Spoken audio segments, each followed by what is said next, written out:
வணக்கம். இந்த வருஷத்தோட கடைசி நாள்ல இருக்கிறோம். அதனால வந்து தமிழ் சினிமால என்ன நடந்துச்சு அப்படின்ற ஒரு சின்ன ரிவைண்ட் மாதிரி பார்த்துடலாம். இந்த வருஷம் நிறைய படங்கள் வந்து ரிலீஸ் ஆயிருக்கு. கிட்டத்தட்ட ஒரு 300 படங்கள் கிட்ட தமிழ்ல ரிலீஸ் ஆயிருக்கு. அதுல வெறும் 187 படங்கள் மட்டும்தான் நல்ல வசூலை எட்டின படம் அப்படின்ற மாதிரியான சில விஷயங்களை நம்ம பார்த்தோம். அதுல எந்த படங்கள் அதிக வசூல் எடுத்துச்சு அப்படின்னு பார்த்தீங்கன்னா, ஃபர்ஸ்ட் வழக்கம் போல தான் நம்ம கோட் ஜெய்சார் படங்கள் வந்தாலே பாக்ஸ் ஆஃபீஸ்ல அதான் டாப்ல இருக்கும். அந்த மாதிரியான விஷயம் தான் கோட்டுக்கும் நடந்திருக்குது.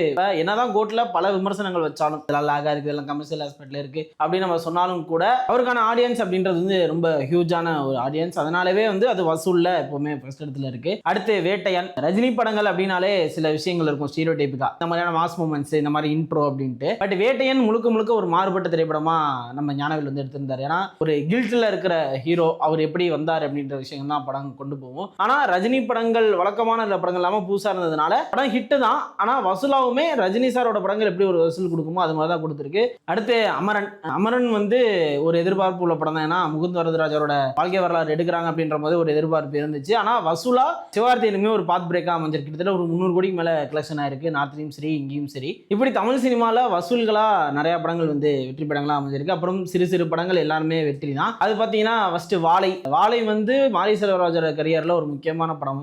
அவரோட லைஃப்ல இருந்து எடுத்த ஒரு படம் தான் வாழை. ரொம்ப சின்ன பட்ஜெட், அவரோட ஓன் ப்ரொடக்ஷன். அது மட்டும் இல்லாம முகமே தெரியாத சின்ன சின்ன பசங்க அவங்க ஊர் மக்களே வச்சு எடுத்த ஒரு படம். அந்த படம் கிட்டத்தட்ட 80 கோடிக்கு மேல கலெக்ஷன் ஆயிருக்கு.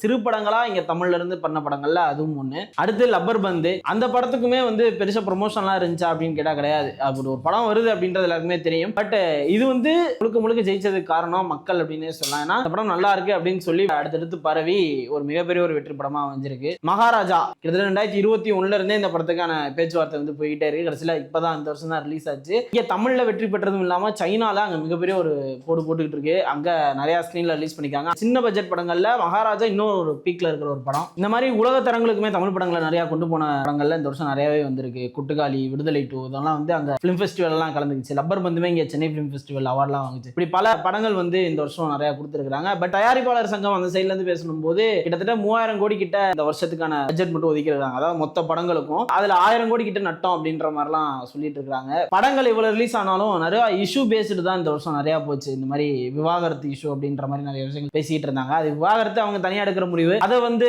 சோசியல் மீடியால பேசுறதா இருக்கட்டும், அப்படியான விஷயங்கள் தான் இங்க நிறைய போயிடுச்சு. கான்ட்ரவர்சிக்கு பேர் போன வருஷமா தமிழ் சினிமாக்கு இந்த வருஷம் வந்து அமைஞ்சிருக்கு. ஏன்னா தனுஷ்ல இருந்து ஸ்டார்ட் ஆகி கடைசியில ரஹ்மான் வரைக்கும் அந்த விவாகரத்து விஷயம் வந்து முடிஞ்சு. ஜனலா, ஜிவி பிரகாஷ் அப்படின்ட்டு பல பேர்கள் இங்க இருந்து அடிபட்டுச்சு. அது அவங்களோட பர்சனல் லைஃப்ல எடுக்கிற முடிவு, ஜெயம் ரவி இந்த மாதிரியான விஷயங்கள் இருந்தாலுமே அதை ஒரு இஷ்யூவா பேசுனது இந்த வருஷம் நிறைய விஷயங்கள் வந்து பேசிட்டு இருந்தாங்க. அப்புறம் வந்து தனுஷ் நயன்தாரா மோதல். தனுஷ் அந்த டாக்குமெண்ட்ரிக்கு அந்த அப்ரூவல் கொடுக்கல அப்படின்னு சொல்லிட்டு நோட்டீஸ் எல்லாம் விட்டு அது ஒரு பஞ்சாயத்தா போயிட்டு இருந்துச்சு. அதை ஒரு வாரம் பேசிட்டு இருந்தோம். அப்படி படங்களையும் தாண்டி இஷ்யூ பேஸ்டா தான் இந்த வருஷம் நிறைய பேசிட்டு இருந்தோம். அது மட்டும் இல்லாம மலையாள படங்களை அதிகமா கொண்டாடின தமிழ் ரசிகர்களா இந்த வருஷம் நம்ம வந்து அமைஞ்சிருக்கோம். ஏன்னா மஞ்சுபல் வாய்ஸ்ல ஆரம்பிச்சது, அதுக்கப்புறம் பிரேமலு, ஆவேசம் இப்படின்ட்டு பல படங்களை வந்து நம்ம இந்த வருஷம் மலையாள படங்களா தேடி தேடி திரும்பி பார்த்து அவங்களுக்கு வசூலுமே அதிகமாக கொடுத்துருக்கோம். மஞ்சுபல் வாய்ஸ் கேரளாவோட இங்க பயங்கரமா ஓடிச்சு. அதனால மலையாள படங்களுக்கு இங்கேயுமே ஒரு மார்க்கெட் நம்ம ஓபன் பண்ணி கொடுத்துருக்கோம் இந்த வருஷம். இவ்வளவு கான்ட்ரவர்சிஸ் இப்படின்னு சொல்லிட்டு ஒரு பக்கம் போயிட்டு இருந்தாலும் நிறைய நல்ல விஷயங்கள் சினிமா சைட்ல இருந்து நிறைய பார்க்க முடிஞ்சது. ஏன்னா இந்த நட்சத்திர திருமணங்கள் அப்படின்றது இந்த வருஷம் நிறைய பேத்துக்கு வந்து நடந்திருக்கு. பீஸ்ல நடிச்ச அபர்ணா தாஸ் அவங்க கல்யாணத்துல இருந்து இப்ப கடைசியா நடந்த கீர்த்தி சுரேஷ் கல்யாணம் வரைக்கும் பல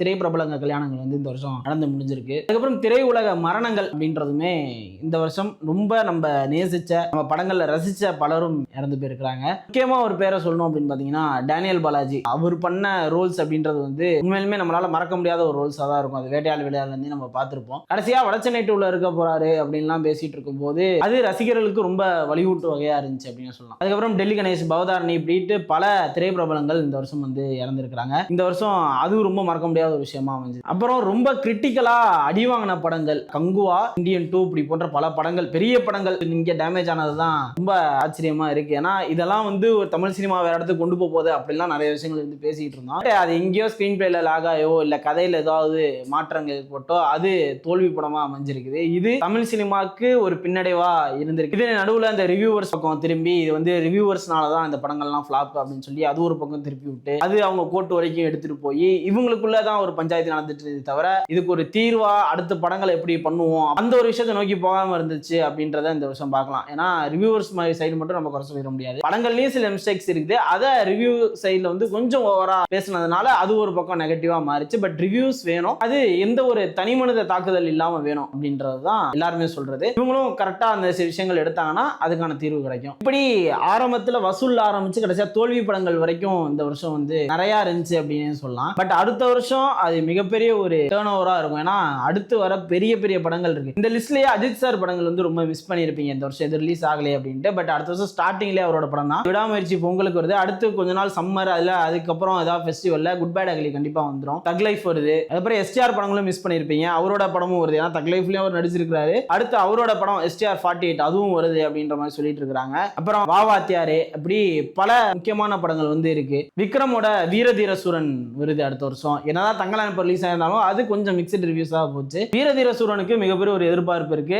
அந்த படமும் ஒரு வெற்றி படமா அமையும் நினைக்கிறேன். ஏன்னா அடுத்த வருஷம் வர எல்லா படங்களுமே மிகப்பெரிய ஒரு பட்ஜெட் உள்ள படம், மிகப்பெரிய ஒரு பேன் இண்டியா படமா அமையும். இந்த 1000 கோடி அப்படின்றதெல்லாம் தேவைதான், அது வந்து மார்க்கெட் ஓபன் பண்றதுக்கு. பட் நல்ல படங்கள் அப்படின்றது வந்து தமிழ்ல வந்துகிட்டு தான் இருக்கு. மெய்யலங்கள்லாம் நம்ம பார்த்திருப்போம். அது இங்க ஆடியன்ஸுக்கு அது கனெக்ட் ஆகல, அது இதெல்லாம் சொன்னாலுமே ஓடிடியில் பார்த்ததுக்கு அப்புறம் இது நல்ல படம், இது வந்து தியேட்டர்ல மிஸ் பண்ணிட்டோம் அப்படின்ற மாதிரி விஷயங்கள் தான் சொல்லிட்டு இருக்காங்க. அதனால தமிழ்ல இருந்து நல்ல படங்கள் வருது. பட் அந்த 1000 கோடி அப்படின்றதுக்கான மார்க்கெட் தான் இன்னும் ஓப்பன் ஆகல. அது எனக்கு மேபி நெக்ஸ்ட் இயர் வந்து ஓப்பன் ஆயிரும் அப்படின்னு நினைக்கிறேன். இப்போ இந்த டோட்டலா இந்த வருஷம் என்ன நடந்துச்சு அப்படின்றது வந்து பேசியிருப்போம் தமிழ் சினிமாக்குள்ள. இதுல எந்த விஷயம் உங்களுக்கு பிடிச்சது, இந்த படம் எனக்கு ரொம்ப பிடிச்சது, இல்ல இந்த படம் எனக்கு ஓகே இல்ல அப்படின்னு சொன்னீங்கன்னா கமெண்ட்ஸ்ல சொல்லுங்க. இல்ல நிறைய விஷயங்கள் இந்த மாதிரி இஷ்யூஸ்லாம் இருந்துச்சு திரைப்படங்களை பத்தி, இதுல உங்களுக்கான கருத்து என்ன அப்படின்னு கமெண்ட்ஸ்ல சொல்லுங்க. இதே மாதிரி இன்னொரு வீடியோல அது வரைக்கும் உங்களுக்கு விடைபெறேன். ஓகேடா, பை பை.